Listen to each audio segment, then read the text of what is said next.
Jean le Baptiste proclamait « Voici venir derrière moi celui qui est plus fort que moi. Je ne suis pas digne de m'abaisser pour défaire la courroie de ses sandales. Moi, je vous ai baptisé avec de l'eau.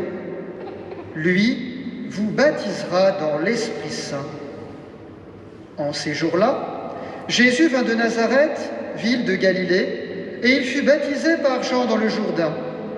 Et aussitôt, en remontant de l'eau, il vit les cieux se déchirer, et l'Esprit descendre sur lui comme une colombe. Il y eut une voix venant des cieux. « Tu es mon Fils bien-aimé, en toi je trouve ma joie. » Acclamons la parole de Dieu.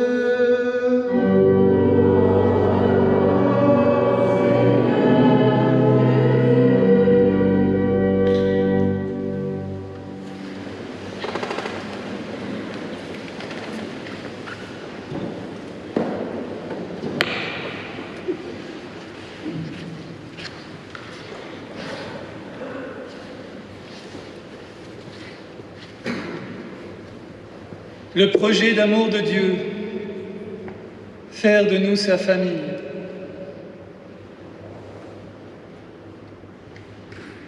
Un des siens.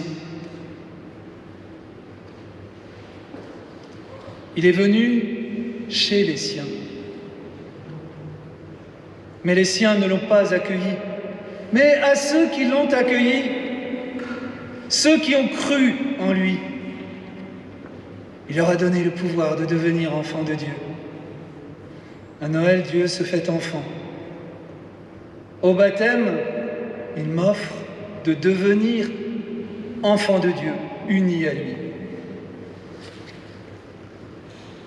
Voyez, sur cette icône de la Nativité, il y a cette grotte qui préfigure qu'en se faisant chair, Dieu vient épouser notre humanité avec toute sa fragilité, sa mortalité.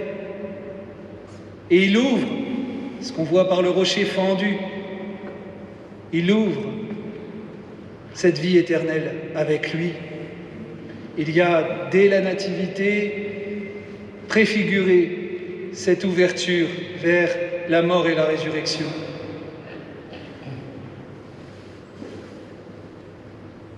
On trouve toujours ce rocher fendu.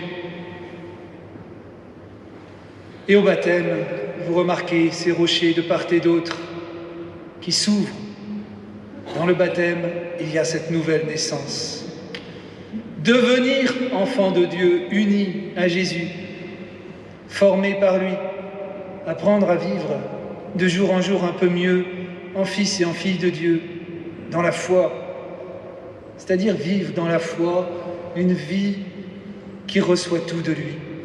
Une vie qui reçoit la vie comme un don d'amour de Dieu, une vie tournée vers le Père à tout instant du jour et de la nuit, une vie qui respire l'amour du Père et le souffle en retour sur les frères.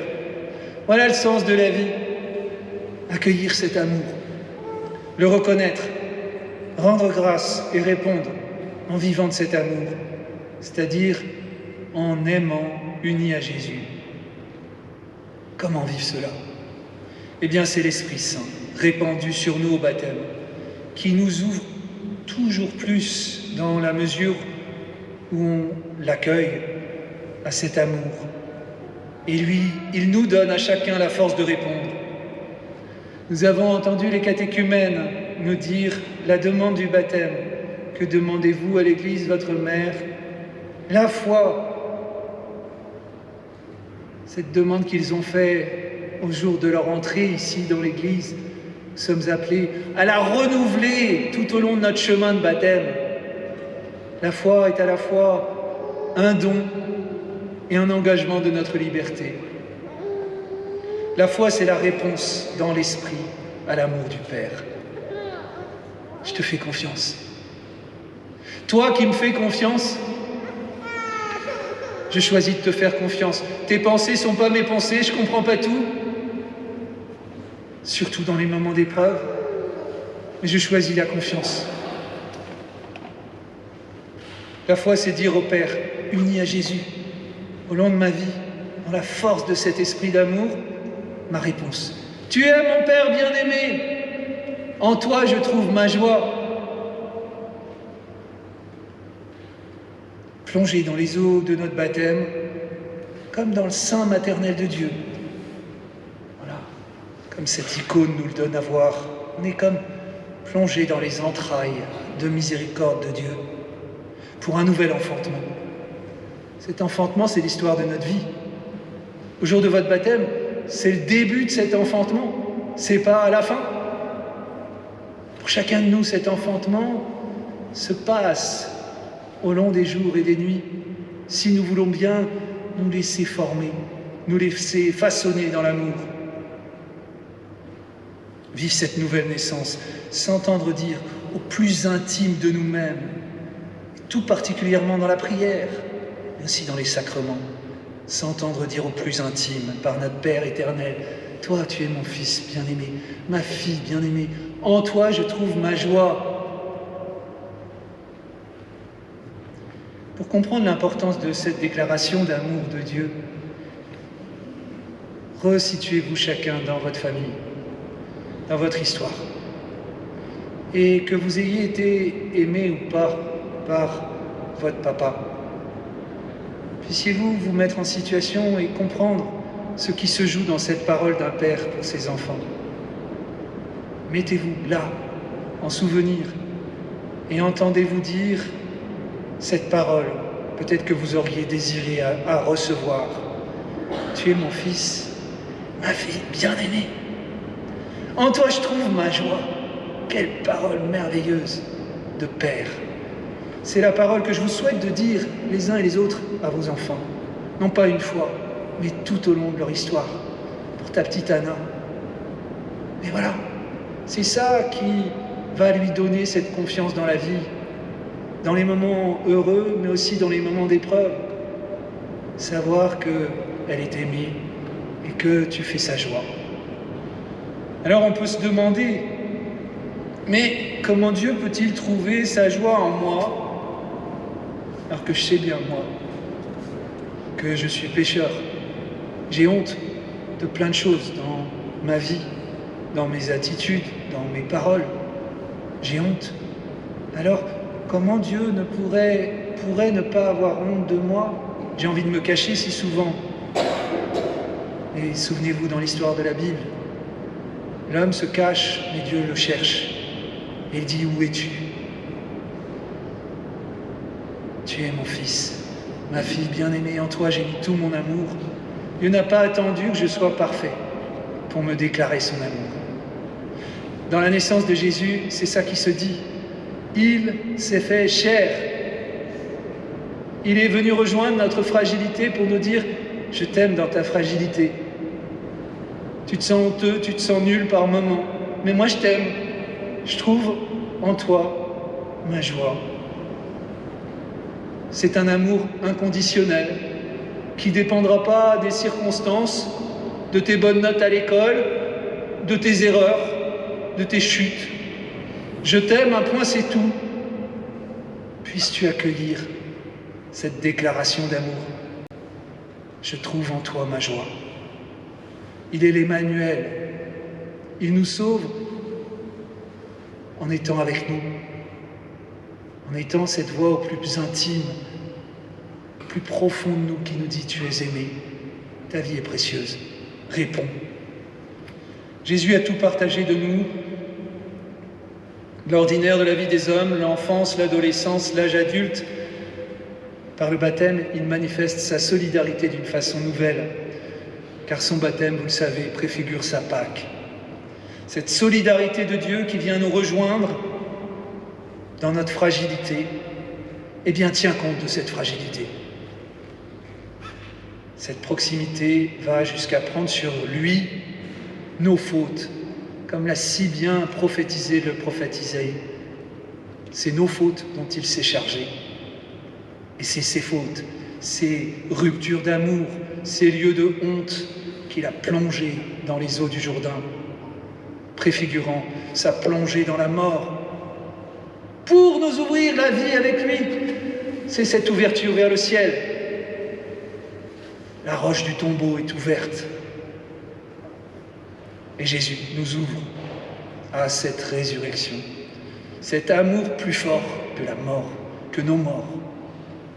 Voilà le sens du baptême de Jésus et de notre baptême en lui, car le baptême de Jésus, il prend tout son sens parce que Jésus me rejoint.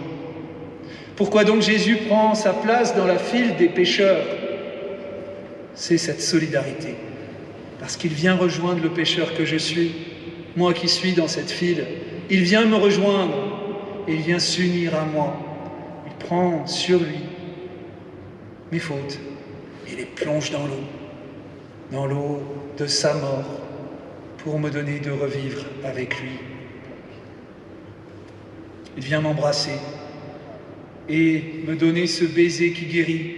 Je t'aime, comme une mère fait un baiser sur un bobo de son enfant. C'est là que t'as mal. Allez, bisou magique. Eh bien, ce baiser de Dieu, c'est Jésus, encore et toujours livré pour nous. Ce baiser, on le reçoit tout particulièrement dans l'Eucharistie, mais aussi dans le sacrement du pardon. Le sacrement du pardon est ce lieu qui devance et qui prolonge l'Eucharistie, où je peux sans cesse déposer ma honte, déposer ces lieux où, malheureusement trop de fois, je fais abstraction de cet amour et je me détourne. Mais voilà, la joie de Dieu, c'est de pardonner sans cesse, pour que je demeure avec lui, pour que là où il est, je sois aussi, pour que jamais rien ne puisse me séparer de lui. La tristesse de Dieu, c'est quand je refuse d'être avec lui, quand je refuse son amour. Et pourtant, dans cette tristesse, la joie de Dieu est de continuer sans cesse à m'offrir son pardon.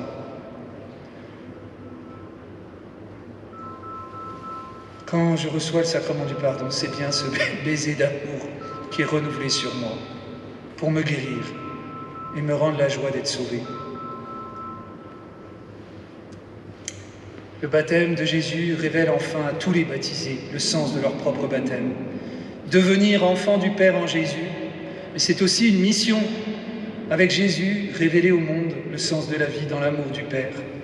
Révéler à chacun, tu as un Père qui t'aime, il trouve sa joie en toi. Et moi, uni à l'amour du Père, en frère, en sœur, je trouve ma joie en toi. Pourquoi c'est notre joie de vous accueillir, chers catéchumènes? C'est parce que c'est la famille de Dieu qui nous est donnée, encore et encore. À travers votre venue, nous sommes chacun rappelés à cette vie d'église qui est une vie de famille. Voilà le projet de Dieu. Et vous nous êtes donnés, confiés comme frères et comme sœurs en Christ. C'est pas la même chose que les liens de famille, mais quelle profondeur et quelle beauté pour ceux qui veulent s'ouvrir à cette vie de famille en Dieu. Vivre la famille de Dieu, vivre l'Église, c'est une joie immense, où chacun reçoit la mission de dire à son frère « Tu es la joie de Dieu et tu es aussi ma joie. » Viens Seigneur, renouvelle en chacun, dans le don de ton esprit, la joie d'être sauvé, c'est-à-dire la joie d'être aimé par Dieu, réconcilié pour toujours avec Dieu. Et uni à Jésus, je veux te redire la réponse de mon baptême. Tu es mon Père bien-aimé, en toi je trouve ma joie. Amen.